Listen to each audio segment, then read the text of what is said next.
To Kai TV. So thank you for the opportunity మా ఛానల్కి అవకాశం ఇచ్చినందుకు గాను. ముఖ్యంగా ఈ ఇంటర్వ్యూలో ప్రధానంగా మేము అడగాల్సిన ప్రశ్నలు ఏంటంటే, ఇప్పుడున్నటువంటి సమకాలీన రాజకీయాలకు సంబంధించి 3 ఏళ్ల పాలన పూర్తి చేసుకుంది యువజన శ్రామిక రైతు కాంగ్రెస్ పార్టీ. మీరేమో మంచి చెప్దామని 3 ఏళ్ల నుంచి ప్రయత్నిస్తూనే ఉన్నారు. ఈ 3 ఏళ్లలో వాళ్ళు తీసుకున్న మంచి ఏంటి అన్నది ఒక్కసారి మీ అభిప్రాయం ప్రకారం. తీసుకున్న మంచి 0. సో మంచి చెప్పినందుకు పర్యవసానం ఒల్లుహోను. సో దానికి సంబంధించి కేంద్రం నుంచి కూడా ఇంకా ఎటువంటి సహాయ సహకారాలు అందడం లేదనేది మా అభిప్రాయం. నిజం కూడా. Right sir. సో ఇక రాష్ట్ర పరిస్థితికి వస్తే, నిన్న ముఖ్యంగా ఈ విద్యా సంవత్సరానికి సంబంధించి 10వ తరగతి పరీక్ష పత్రాలు లీకేజ్ అవ్వడం కావండి, దాని ముందు ఉన్న విద్యాశాఖ మంత్రి గారు మాట్లాడడం, కొత్తగా వచ్చినటువంటి విద్యాశాఖ మంత్రి గారు మాట్లాడడం అన్నీ చేశారు. ఎవరి ఈగో కోసమో ఒకరోజు ఆలస్యం చేసి మరీ రిజల్ట్స్ని ఇవ్వడం జరిగింది. ఎప్పుడూ లేనంతగా, అంటే దాదాపు ఒక 2 దశాబ్దాల్లో ఉమ్మడి ఆంధ్రప్రదేశ్ కావచ్చు, విభజిత ఆంధ్రప్రదేశ్ కావచ్చు, ఎప్పుడూ లేనంత ఘోరంగా భారతదేశంలోనే అట్టడుక్కి వెళ్ళిపోయినటువంటి పరిస్థితి ఈ రిజల్ట్స్లో తెలిసింది. 71 స్కూళ్ళలో ఒక్కళ్ళు కూడా పాస్ అవ్వలేదు అనేది జగన్మోహన్ రెడ్డి గారి ప్రభుత్వంలోనే తెచ్చుకున్నటువంటి ఒక ఘనత. దీన్ని ఎలా తీసుకోవాలంటే, ఇంగ్లీష్ మీడియం స్కూల్స్ అని ఆ బెండపూడి ఇంగ్లీష్ మీడియం విద్యార్థులను ఎవరో ఎన్ఆర్ఐ చేసిన దాన్ని కూడా వీళ్ళ ఖాతాలోనే వేసుకుని చేశారు కదా మనం ముఖ్యమంత్రి గారు. సో దాన్ని ఏమనాలి? వీళ్ళు దీని ఈ వైఫల్యానికి ఏం సమాధానం చెప్తారు? ఎవరు బాధ్యులు? ఇది మామూలు వైఫల్యం కాదు. ఇది ఎంత శిక్ష వేసినా కూడా ఇది తక్కువే. మరి నాడు నేడు అని చెప్పి ఏదో జగనన్న ఆ దీవెనలు ఇచ్చాడు, ఈ దీవెనలు ఇచ్చాడు అని చెప్పి మాట్లాడి మరి ఇన్ని చేసి మరి చివరికి రిజల్ట్ ఏంట్రా అంటే మరి ఇంత దారుణంగా అంటే, లాస్ట్ ఇయర్ సరే పరీక్షలు పెట్టలేదు, లక్కీగా పాస్ అయిపోయారు. మరి ఈసారి పరీక్ష పెట్టారు, కరోనా అంతగా లేదు. ఈ సంవత్సరం చాలా వరకు క్లాసులు కూడా బాగానే జరిగినాయి. So the shelter under corona is also not there. So ఆ కరోనా షెల్టర్కి అవకాశం లేనప్పుడు మరి ఇప్పుడు ఏ మొహం పెట్టుకుని మీడియా ముందు మాట్లాడతారు? మరి ఒకవేళ ఈ నెపం కూడా పాపం అన్నం పుణ్యం ఎరుగని సత్యబాబు గారి మీదకి తోసేస్తారా? వీళ్ళందరూ ఫెయిల్ అవ్వటం ఆయన వైఫల్యం అంటారా? పైగా ముఖ్యమంత్రి గారు ఒక రోల్ మోడల్ లాగా తీసుకున్న ఆ బెండపూడి స్కూల్ కూడా 65-66% వరకే విద్యార్థులు ఉత్తీర్ణత ఉంది. State average at one time it was 94%. 10th క్లాస్లో జనరల్గా ఫెయిల్ గారు. సో అంటే అందరూ ఆరోపించేది ఏంటంటే, ఇప్పుడు డబ్బులు లేక రాష్ట్ర ప్రభుత్వం మరి అప్పులు చాలా చేశారు. సో దారుణంగా దుబారా జరిగింది. అవన్నీ పక్కన పెడితే కొత్త అప్పులు రావడం కూడా కష్టంగా ఉంది. కాబట్టి ఏదో రకంగా ఉన్న స్కీములకి ఎలాగ చిల్లు వేయాలి అనే దాని మీద మరి వాళ్ళ ఒక గుంటూరు జిల్లాలోనే 80,000 గృహాలకి నీ కరెంటు బిల్లు 300 యూనిట్లు దాటిందవచ్చు అని చెప్పి కట్ చేశారని చెప్పారు సచివాలయం వాళ్ళు ఇన్స్పెక్షన్ చేసి. సో యావరేజ్ మోరర్లెస్ అన్ని జిల్లాలు అలాగే ఉంటాయి. సో జిల్లాకు 80,000 అంటే మరి పైగా జిల్లాలు పెరిగిపోయినాయి. మరి 26 జిల్లాల్లో మరి ఎన్ని లక్షల మంది పోతారో తెలీదు. సమ్మర్లో మరి కన్జంప్షన్ పెరిగింది. అక్కడికే ప్రభుత్వం సాయశక్తిలా కన్జంప్షన్ పెరగకుండా ఉండటం కోసం 7-8 గంటలు కట్టిపెట్టినప్పటికీ కూడా మరి యూనిట్లు పెరిగినాయి. ఆ ఉన్న సమయంలోనే మరి ఎక్కువగా వాడి అసలు పవర్ కన్జంప్షన్కి దీనికి లింక్ పెడతాం అన్నది ఇట్స్ ఎ ఫూలిష్ థాట్. యాక్చువల్గా ఎక్కడైనా సరే ఏ దేశ పురోగతి అయినా the per capital consumption of power generation కూడా is one of the criteria. Correct.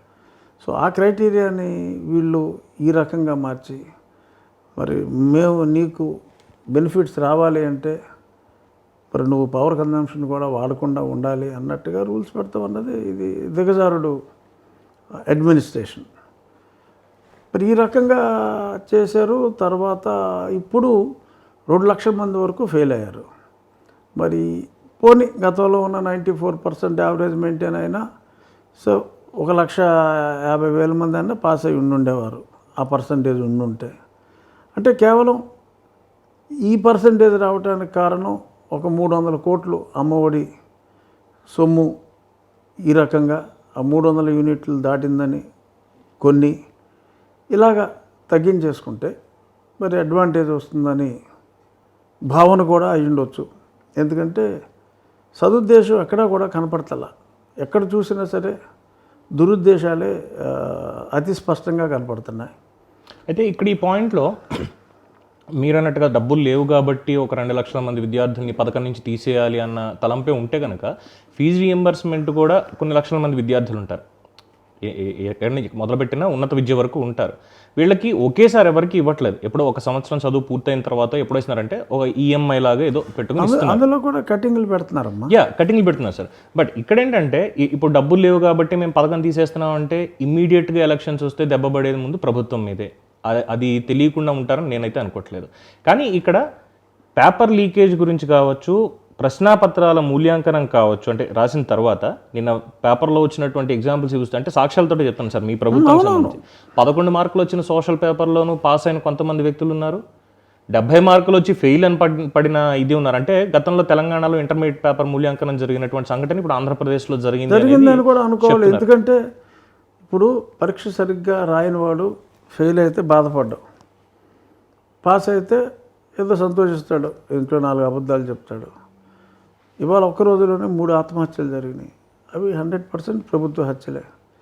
నిజంగా బాగా చదివి బాగా రాసిన వాళ్ళే ఫెయిల్ అయితే ఆత్మహత్య చేసుకుంటాడు తప్ప కరెక్ట్ ఏదో ఊరికనే దొంగసాటుగా కాపీలు కొట్టినాడో లేదంటే అబద్ధాలు చెప్పేవాడు, ఇంట్లో ఫస్ట్ క్లాస్లో పాస్ అయ్యానని చెప్పి ఇలాగ అబద్ధాలు చెప్పేవాళ్ళు వీళ్ళైతే ఆత్మహత్యలు చేసుకోరు. కానీ బాగా చదువుకున్నవాడు అన్యాయం జరిగితే డెఫినెట్గా ఈ 3 నిన్న మరి అఫీషియల్గా బయటకు వచ్చిన రికార్డు వాళ్ళ ముగ్గురు అయితే అవి డెఫినెట్గా ప్రభుత్వ హత్యలుగానే భావించాలి.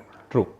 ఇంకొక పాయింట్ ఏంటంటే హిస్టరీ ఒకసారి చూసుకుంటే 1997-98 సంవత్సరాల్లో ఇలాగ 10th క్లాస్ పేపర్లు అప్పట్లో తెలుగుదేశం ప్రభుత్వం చంద్రబాబు నాయుడు గారు ముఖ్యమంత్రిగా ఉండగా లీక్ అయితే మాజీ ఐఏఎస్ పీవీఆర్కే ప్రసాద్ గారు ఉన్నత విద్యాశాఖ డైరెక్టర్గా ఉన్నారు సార్. చంద్రబాబు నాయుడు గారు ఢిల్లీలో ఉండి ఆయనకు ఫోన్ చేసి ఎవరో ఇంకొక ఐఏఎస్ అధికారిని ఇలా రాజీనామా చేయాలి పేపర్ లీక్ అయ్యి కాబట్టి అంటే పీవీఆర్కే ప్రసాద్ గారు నేనే చేస్తాను సార్, మీకు ఐఏఎస్ ఆఫీసర్ రిజైన్ కదా కావాల్సిందన్నారు. ఇప్పుడు మీ ప్రభుత్వంలో విద్యాశాఖ మంత్రిగా ఉన్నటువంటి బొత్స సత్యనారాయణ గారు చేస్తారా, లేదు మొన్నటి వరకు ఈ బాధ్యతలు నిర్వహించినటువంటి ఆదిమూలపు సురేష్ గారు చేస్తారా, లేదు వీళ్ళిద్దరూ నా అండర్లోనే ఉన్నారు కాబట్టి అని చెప్పి జగన్మోహన్ రెడ్డి గారు చేస్తారా? ఎవరు చేయరు. ఎందుకంటే 2 లక్షల మంది విద్యార్థులు ఫెయిల్ అయ్యారంటే ఎవరు చేయరు. ఈ డిమాండ్ చేసిన వాళ్ళ మీద సిఐడి సునీల్ కుమార్ కేసు పెడతాడు. సో మాకు రాజ్యాంగం మాకు ఎటువంటి హక్కు ఇవ్వలేదన్నమాట కాపాడుకోవడానికి. Okay sir. సో విద్యకు అయిపోయింది. ఇక రాజకీయ సమీకరణాలు మారుతున్నాయి. పొత్తులకు సంబంధించి ఇటీవల మీరు కూడా ప్రతి ఒక్కళ్ళతోటి టచ్లో ఉన్నారు, అందరితోటి అభిప్రాయాలు తీసుకున్నారు, ఏం జరగబోతోంది ఏంటనేది. అలాగే కేంద్రంలో పెద్దలతోటి మాట్లాడితే మా ముఖ్యమంత్రి గారికి దొరుకుతుందో లేదో తెలియదు కానీ మీకు అపాయింట్మెంట్లు అయితే ఈజీగానే దొరుకుతున్నాయి, అది చూస్తూనే ఉన్నాం. అండ్ ఇంకొక వార్త విన్నాను సార్, రేపు ప్రధానమంత్రి నరేంద్ర మోడీ గారు నరసాపురం వస్తున్నారు అని, ఆయనతో పాటు కూడా మీరు కూడా వెళ్తున్నారు అని. ఆయనతో పాటు కాదు, ఆ సమయానికి నేను ప్రోటోకాల్ ప్రకారం ఎంపీ ఆఫ్ నరసాపురం నేను అక్కడ ఉండాలి. అది కూడా కేంద్ర ప్రభుత్వ కార్యక్రమం. అది కల్చరల్ మినిస్ట్రీ అల్లూరు సీతారామరాజు గారి 125వ జయంతి సందర్భంగా అదొక బృహత్ కార్యక్రమం పెట్టడం జరిగింది. క్షత్రియ పరిషత్ వాళ్ళు, కల్చరల్ డిపార్ట్మెంటు, కిషన్ రెడ్డి గారు he took the initiative. So అందులో ఒక లోకల్ రిప్రజెంటేటివ్గా ఎంపీగా నేను అంటే ఒకే వేదిక మీద ముఖ్యమంత్రి గారు ఉంటారు, ప్రధాని గారు ఉంటారు, నేను ఉంటాను. బహుశా పవన్ కళ్యాణ్ గారిని కూడా ఇన్వైట్ చేస్తారు. సో అది రాష్ట్రానికి సంబంధించినటువంటి ప్రముఖ కార్యక్రమం కాబట్టి, ఒక స్వాతంత్ర సమరయోధుడు, రాష్ట్రానికి తలమానికమైనటువంటి సీతారామరాజు గారు కాబట్టి ఎవరినైనా పిలవచ్చు, అభ్యంతరం లేదు. అయితే ఇప్పుడున్నటువంటి పరిస్థితికి జగన్మోహన్ రెడ్డి గారు, రఘురామకృష్ణరాజు గారు ఉప్పు నిప్పులాగా అసలు ఎక్కడ కలవకుండా, అంటే మీరు ఎంత కలుద్దామని ప్రయత్నించినా కూడా కలవకుండా ఉన్నారు కాబట్టి కలిసి ప్రయత్నం చేయలేదు. ఇప్పుడు కాదు సార్, గతంలో మంచి చెప్దామని ప్రయత్నించారు. అదే ప్రజలు అనుకునేది ఏంటంటే రాజుగారు ఎంత సంయమనంతో ఉన్నా కానీ వీళ్ళు ఏదో ఇలా వెళ్తున్నారు అన్నటువంటి పాయింట్.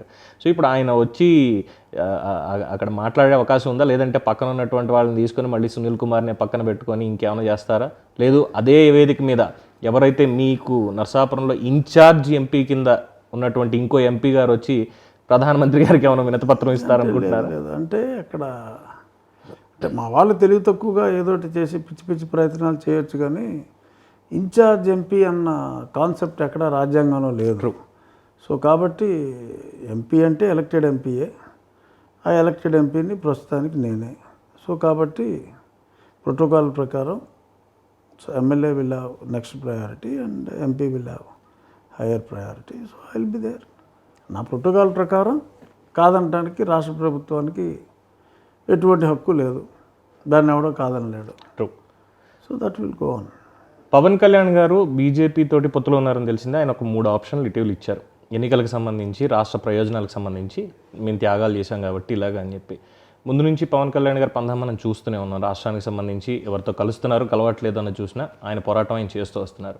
ఈ నేపథ్యంలో జగన్మోహన్ రెడ్డి గారు మొన్న ఢిల్లీ వెళ్ళి ప్రధానమంత్రిని, అమిత్ షా గారిని కలిశారు. వచ్చి ఇమ్మీడియట్గా గవర్నర్ గారిని కూడా కలుస్తున్నారు. విచ్ సింబల్స్ మాకు ఏది గుర్తు చేస్తుందంటే 2018 తెలంగాణ ముందస్తు ఎన్నికల నేపథ్యాన్ని గుర్తు చేస్తుంది. సో మనం ఎక్స్పెక్ట్ చేయొచ్చు ఆంధ్రప్రదేశ్లో అంటే ఇమ్మీడియట్గా కాదు, బట్ నేను విన్నది ఏంటంటే 23 మార్చ్ ఏప్రిల్లో ఎన్నికలు రావచ్చని, ఈ అక్టోబర్ నవంబర్లో డిజాల్వ్ చేసి ముందుగా డిజాల్వ్ చేస్తారని. Right sir. సో ఇప్పుడు గనక జరిగితే భారతీయ జనతా పార్టీ నేతలు చేస్తున్నటువంటి దానికంటే చాలా కాంట్రాడిక్టింగ్గా ఉంది. పైనేమో జగన్మోహన్ రెడ్డి గారు మాకు ఒక సొంత కన్న కొడుకులా చూసుకుంటున్నారని చెప్పి నిర్మలా సీతారామన్ గారు అంటారు. మిగతా నేతలందరూ ఏమో ఇక్కడికి వచ్చిన తర్వాత జగన్మోహన్ రెడ్డి గారి ప్రభుత్వం మీదే దండెత్తుతూ ఉంటారు. అంటే ఈ కాంబినేషన్ ఏంటి అసలు? పైన ఉన్నది బీజేపీనే, రాష్ట్రంలో ఉన్నది బీజేపీనే. ఇక్కడ ఒక ఎంపీని, ఒక ఎమ్మెల్యే నిలబెట్టాలన్నా కేంద్రమే, అంటే వాళ్ళకి సంబంధించిన కేంద్ర కమిటీ నిర్ణయం తీసుకోవాలి. అలాంటిది స్టేట్లో జరుగుతున్నటువంటి ఈ పాలిటిక్స్కి అటు బీజేపీ వాళ్ళు, ఇటు ఆంధ్రప్రదేశ్ రాష్ట్ర ప్రయోజనాలని తాకట్టు పెట్టి బలపడాలని ఏమైనా చేస్తున్నారా అన్నటువంటిది ఇది ప్రజల ప్రశ్న సార్. ఒక విలేకరిగా కూడా నేను అడగట్లా. సో ఇది ఏ పరంగా తీసుకోవాలి దీన్ని? అంటే ఇప్పుడు ఈ ధర్మారెడ్డి ఎక్స్టెన్షన్ గురించి exactly. So your aiming at that, డైరెక్ట్గా కాకుండా ఇండైరెక్ట్గా.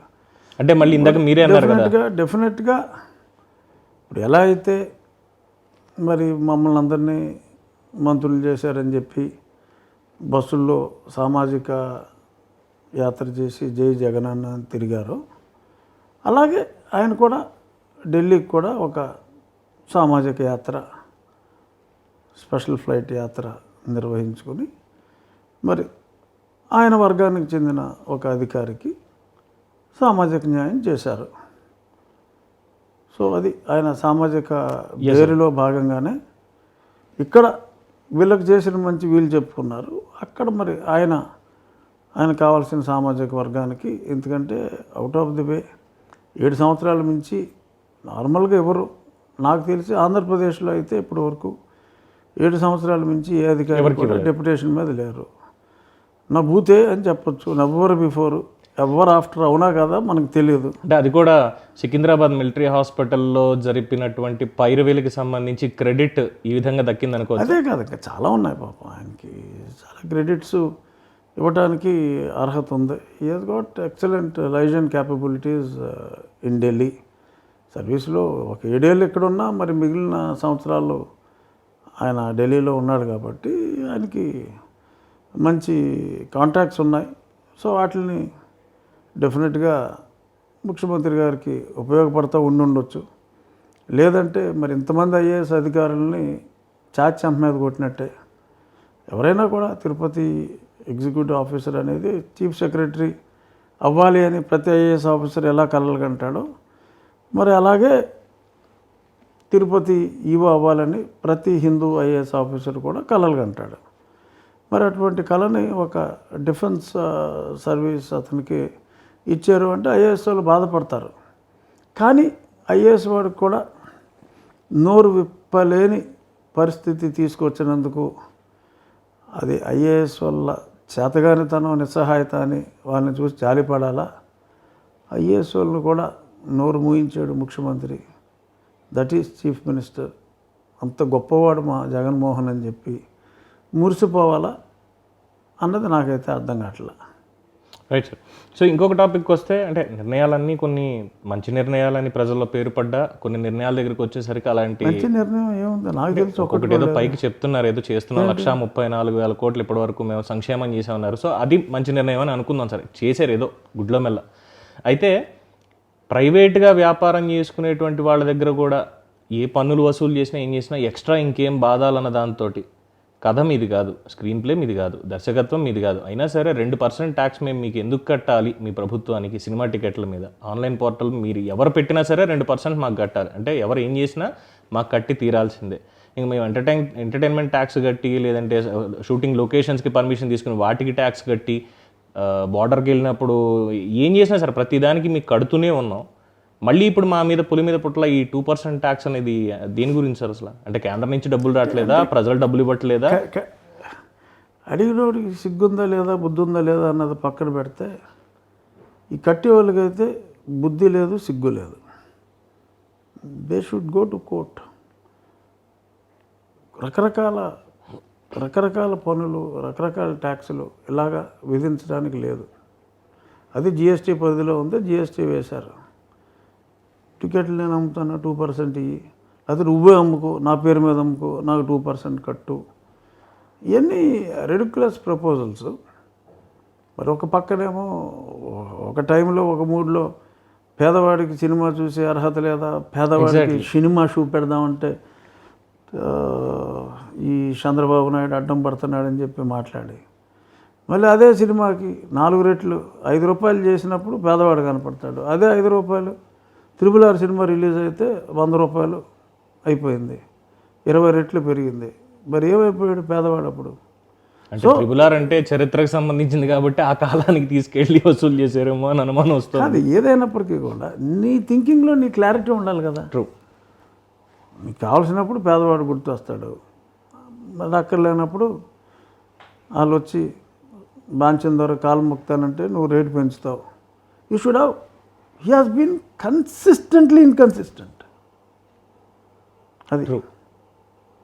సో ఇటీవల కాలంలో ఇంకొకటి మీ పార్టీలో ఇంకొక సస్పెన్షన్ చోటు చేసుకుంది. కొత్తపల్లి సుబ్బారెడ్డి గారు, మాజీ మంత్రి గారు, గోదావరి జిల్లాకు సంబంధించి. ఇంకొక కాదు, నాకు తెలిసి 5 ఏళ్ళు అది ఒకటే. అదే అంటున్నాను సార్. ఎందుకంటే ఇంకొక అన్నావు, ఒకే ఒక్క ఇంకొక అని ఎందుకన్నానంటే ప్రజలకు సంబంధించి అయితే మీరు రెబల్ ఎంపీ అన్నటువంటిది పేరు పడిపోయింది, దానికి చేయట్లేదు. అదే ప్రశ్న ఏంటంటే ఆయన్ని ఇమ్మీడియట్గా సస్పెండ్ చేశారు. ఆయన చెప్పింది ఏంటి, నేను ఏ పార్టీ నుంచి పోటీ చేస్తానో నాకే తెలియదు, బట్ నర్సాపురం నుంచి పోటీ చేసుకుంటాను. రాజ్యాంగపరంగా ఆయనకు హక్కు ఉంది. రాజుగారు కూడా రేపు కాదు, నేనైతే ఈ పార్టీ నుంచి పోటీ చేయను. ట్రూ, మీరు డైరెక్ట్గా చెప్పేసి వేరే ఏ పార్టీ నుంచి అయినా నేను పోటీ చేస్తానని. ఎందుకు రాజుగారి మీద అంత ప్రేమ, ఇంకా ఎందుకు బయటికి కనిపించని ప్రేమ? తట్టుకోలేనంత ప్రేమ ఉంది. మరి ఎలా అంటే ఏదో అమ్మ కొట్టి ముద్దు పెట్టినట్టుగా ఇక్కడ ఏం పెట్టట్లేదు సార్ కదా, ఇంకా కొడుతూనే ఉన్నారు కంటిన్యూస్గా. పాప ఆయనకి నోటీస్ కూడా ఇవ్వాల. సుబ్బారెడ్డి గారికి నోటీస్ ఇవ్వాలంటే పాపం ప్రాబ్లం ఏంటంటే మా క్రమశిక్షణ సంఘం లేదు, ఒక ఆర్గనైజేషన్ స్ట్రక్చర్ లేదు, ఏదో గాలివాటంగా వచ్చేసింది తప్ప. మీ జాతీయ కార్యదర్శి క్రమశిక్షణగా మారిపోయారుగా ఆయన ఉన్నారు కదా సార్ పార్టీలో అందరికంటే ముందు. కానీ సంఘం లేదు. ఆయనే కదా సంఘం, ఆయన జగన్మోహన్ రెడ్డి గారు, వీళ్ళ వెనకాల సజ్జల రామకృష్ణారెడ్డి గారు, వీళ్ళే కదా. కానీ ప్రాబ్లం ఏంటంటే పార్టీ నియమావళి ప్రకారం, ఎలక్షన్ కమిషన్ అప్రూవల్ ప్రకారం అన్నీ నేనే అంటానికి లేదు. క్రమశిక్షణ సంఘం అనేది ఒకటి ఉండాలి, ఆ లిస్ట్ అక్కడ ఇచ్చి ఉండాలి. ఇలాంటివి ఏమి ఇవ్వాల. అవేమి ఇవ్వకుండా అక్కడి నుంచి ఇబ్బందులు లేకుండా ఉండటం కోసం నిన్న ఎక్స్టెన్షన్ తెచ్చుకున్న వ్యక్తి ఆయన శక్తియుక్తులు అక్కడ ఒడ్డి కాపాడాడు. లేదంటే ఈ పార్టీయే రద్దు అయిపోయేది.